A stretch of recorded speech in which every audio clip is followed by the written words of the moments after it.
Okay, so really one of the last things that you need to do with your portraits is you need to kind of start playing with colors. Well, not necessarily, I shouldn't even say that. You just need to adjust, make some adjustments to your layers so that they start to fit in. Yes, this doesn't make sense. The biggest part of this is when you're dealing with the hair, okay, that we've got here, where we've got these areas where the green screen is showing through.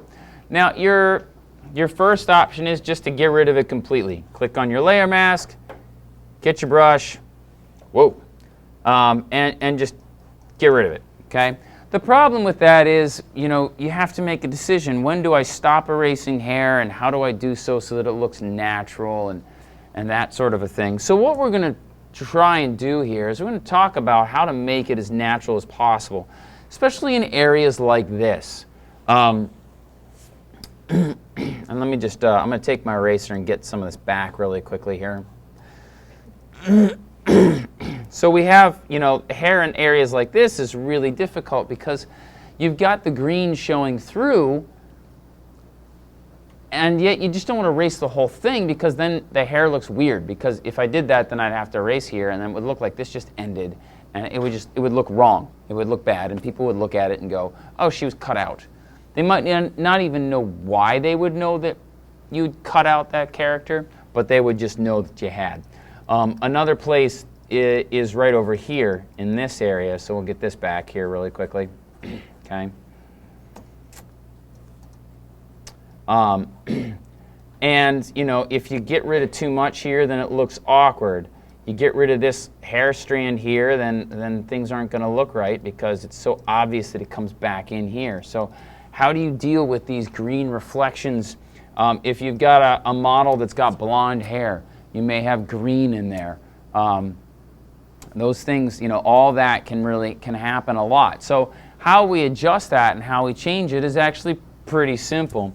We have these things called adjustment layers, and they're in a palette right over here in the right-hand corner. If that palette isn't showing up, like so, all you need to do is click on the window and go to Adjustments, and when you click on it, you'll see that this palette will show up. And you've got a whole bunch of them, and when you hover over them, the name pops up right there, okay? So you can kind of see what they are. And what we're going to do is we're going to use color balance. Now, the adjustment layers, they're awesome. Okay, I mean, they're really cool. Have I shown you them at all before? I don't think so, yeah. Adjustment layers are really, really cool because what they allow you to do is they allow you to make really broad changes to a layer in a way that is actually really controllable, and also it never wrecks your layer. So, for instance, if I want to change the colors, if I hit the color balance, and now I can change my colors. Okay, so I can shift them. Now, what's neat is it's on its own layer.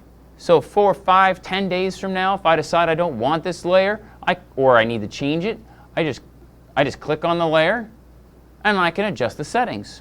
Or if I want to, I can take the layer and I can drag it out of there, and now it just goes back to the way it was originally, you see.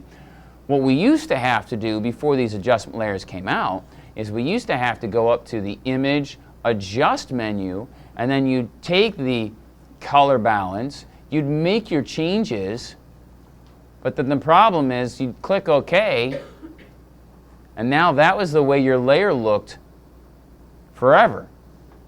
And if you didn't save a copy or something like that of that layer 3 or 4 or 5 days down the line, if you decided it was wrong, you were stuck. You had to start all over again. So these adjustment layers are really cool because what they allow us to do is make these changes and have them infinitely variable and always able to just get rid of them. So it's what we call a non-destructive process. In other words, it doesn't destroy your original image or your original layer in this case.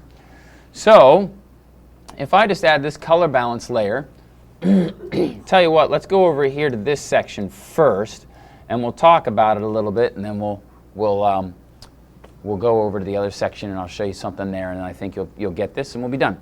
So if I want to get rid of green, okay, if you take a look at my adjustment layer here, you'll see that there is green. If I want to get rid of the green, what do you think I should have to do? telling you right here. Take the slider and I have to push it towards the magenta. If I add magenta, I'm essentially subtracting green from this area. Now, one of the things that is important is to understand that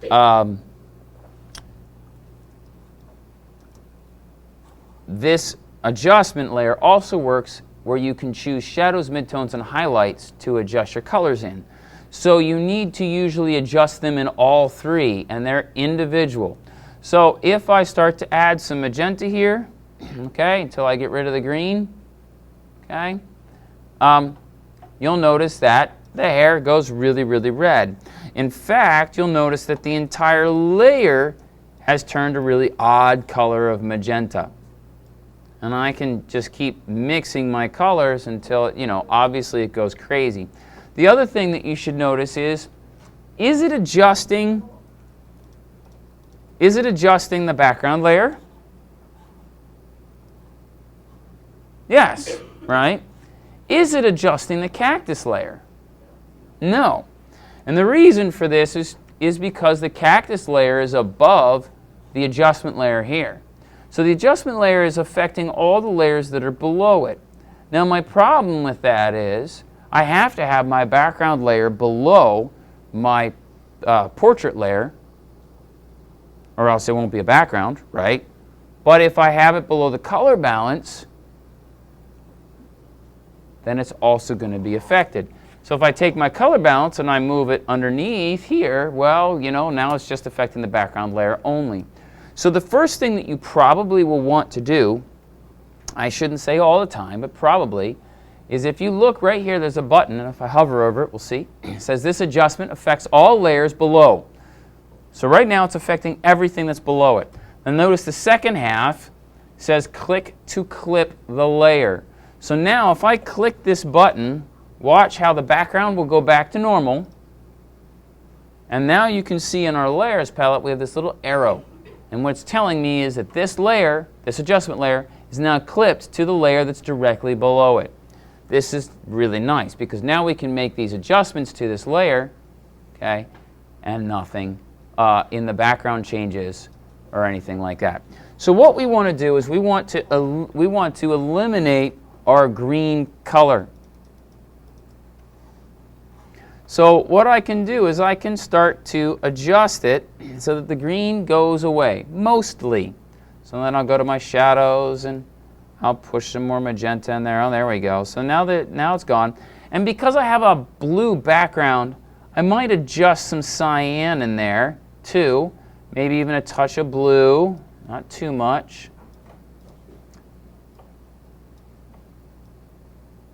And you notice I'm not worried about the hair itself. I'm just trying to get that green screen to be about the right color so that now when I look and I zoom backwards here, you can see that it works pretty well here.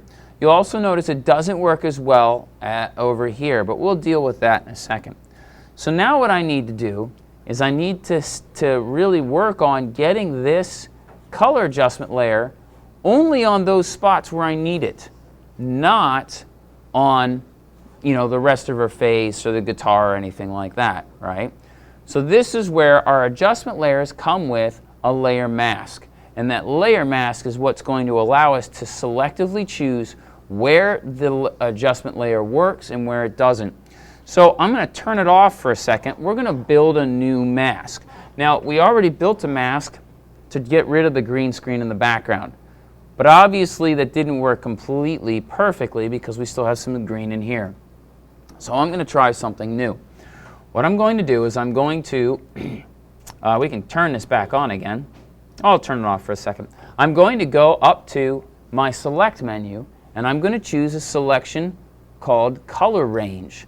Now color range is pretty cool. It works moderately well, but not always perfectly, but let's just check. So if I just click there and I get in there, you can see how some of the greens are starting to change. Or you can see that it's selected in here. So now if I start to adjust my fuzziness, you'll see that the areas that are greenest will start to come in. Now I can invert that if you want to, okay? But I don't want to in this case because I want the white, which is the opaque white, to be where the green is, and the black to be where the background is, or where the rest of her hair is, and so on and so forth. So once I do that, if I hit OK, you'll notice it's already putting a layer mask down here on our color balance. So if I click OK, and then I turn my adjustment back on, you can see that it started to get rid of some of this. And we can see that it at least gave us a beginning. And now what I'm going to do is I'm going to go back in here with my color balance, and I'm going to take my brush and I'm going to take the opacity down a little bit, get my black and my white here, and then I'm going to use actually the eraser tool, and with a low opacity, I'm going to start, and a soft edge brush, I'm going to start erasing even lower, 15%. Very gently erasing the layer mask on my color adjustment layer. What that's going to do, as you can see it doing it already, is it's going to get rid of that blue. Now, as I'm going into this, I'm realizing that there are certain places where it's a little too strong, and so I might have to go back in. See, it's turning the hair really reddish, right? Like almost like a reddish purplish right here. So I might have to go back in with the brush tool and make my color adjustment layer a little less powerful in certain areas. But what's really neat is that I have the ability to do that. So take my brush down a little bit, and come back in here, and it's going to become a little bit more of a natural color now. So what's nice about this is I also have the ability to kind of adjust my colors very specifically and in specific areas with my adjustment layers, so that I can make this look as natural as possible and yet also get rid of the green screening. Now, one of the things that you'll notice is, it works better in some areas than others. So in here, it might need to be a little stronger, or especially over here. So now one of the things that I should probably do is, well, twofold. Number one, I probably need a whole new color adjustment layer just for this side. So I'm just going to kind of ignore this one now, and I'll just do this. I'll say color balance, and then I'll say right side hair. Boom. Okay? So that I know what it's for. And then that way I can kind of keep things straight. And then I'll go here and I'm going to click this arrow, which gives me all my adjustments again. And there's another color balance. I'm going to add another color balance. And then I'm going to clip it again. And I'm going to do exactly the same things. Let's push our magenta over. Well, we don't even need to do that yet. We can just build our selection. So now what I'm going to do is I'm going to go back to my select color range. And I'm going to click right in here. Right about like that. And now I can adjust the magenta colors in the green area there. Now I want to do more than that, especially in this area, because I tell you what, this is solid green. And if there was something behind her like more mountains or something like that, you wouldn't even be able to see it because it's a solid color. So really I also need to go back to my layer here, and I need to get rid of the green. Let's try this. Let's go back to our select color range. And we're going to click in here, and this is where I need to hit that invert. Okay? Take the fuzziness down a little bit, okay, so it's not horrendous, but that looks pretty good. And then just click OK. And so now it adds that to my layer mask down here. Now I can go back up on this and I can do the same thing. So color range, click in here somewhere. Okay, take the invert out. Get a selection built, click OK. And now I can start adding my magenta. Oops, it's turned off.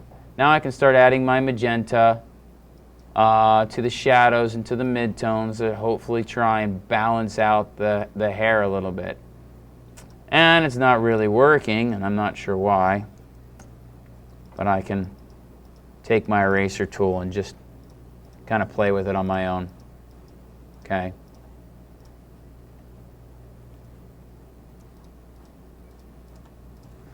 And obviously it's a little bit too much for right now, but you get the idea. So what you're seeing is this ability to really selectively and very specifically control your colors in certain areas to get rid of that green screen.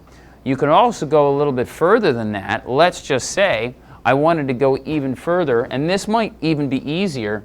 It depends. You can just play with it. What I might do, actually, let's trash these two color balance layers. Actually, no, we'll take this one. And instead of a color balance layer, I'm going to go to my hue saturation. And I'm just going to take the hue saturation, we'll clip it, and I'm going to take the saturation down to 0. What that does is that makes it a grayscale. See that? And that grayscale effectively gets rid of my green screen, right? Okay. So then what I'll do is let's switch this. I'm going to copy, holding the Option key down, I'm going to copy the layer mask there. Okay, so yes, boom. So now you'll notice that what has ended up happening is it's made it grayscale only in certain areas here.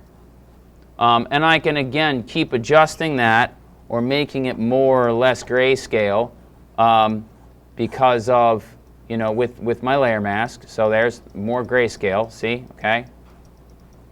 And then what I can attempt to do with that is now I take my color balance, let's drag the layer mask back in, so I'll copy my layer mask, and now, obviously that's really, really ridiculous, but what I can do is I can start to adjust and add color that's totally artificial, but try and match the hair color again. Let's go to my shadows. Let's zero the shadows out for a second. Okay. Take my midtones. So let's see, we need some more red. And you can see I'm getting kind of close here to adjusting it so that the hair color is almost the same. See?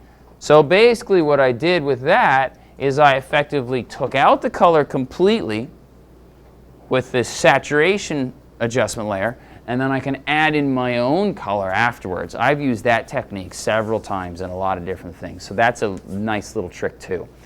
You're going to have to play around with it. One technique might work really great for you, but then your neighbor might have to do this. Or you might have to come up with something else. Now here's the one important thing about adjustment layers, and I'll let you go. The order that they're in really does matter. It really does matter. So right now the hue saturation is on the bottom, right? If I flip-flop these, it's not going to work. So if I take my color balance and I drag it up and underneath, now it just turns gray. Why? Because the saturation, the desaturation adjustment layer is on top.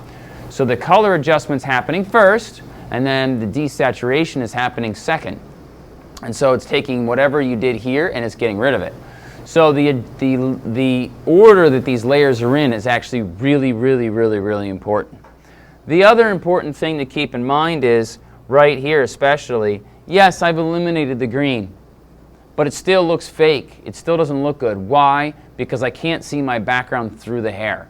So this is where I still, even though I've gotten rid of the color, I still have to go back to this adjustment layer and take a brush and start working on getting areas in there at least semi-see-through. And I think that's important. Hair blocks the vision a little bit.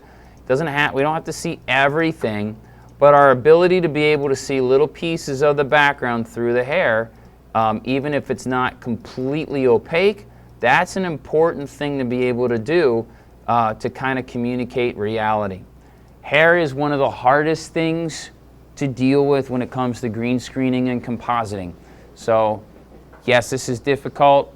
And is there anything you could have done to make it be better? Not really. It's a major, major, major problem when you're doing compositing.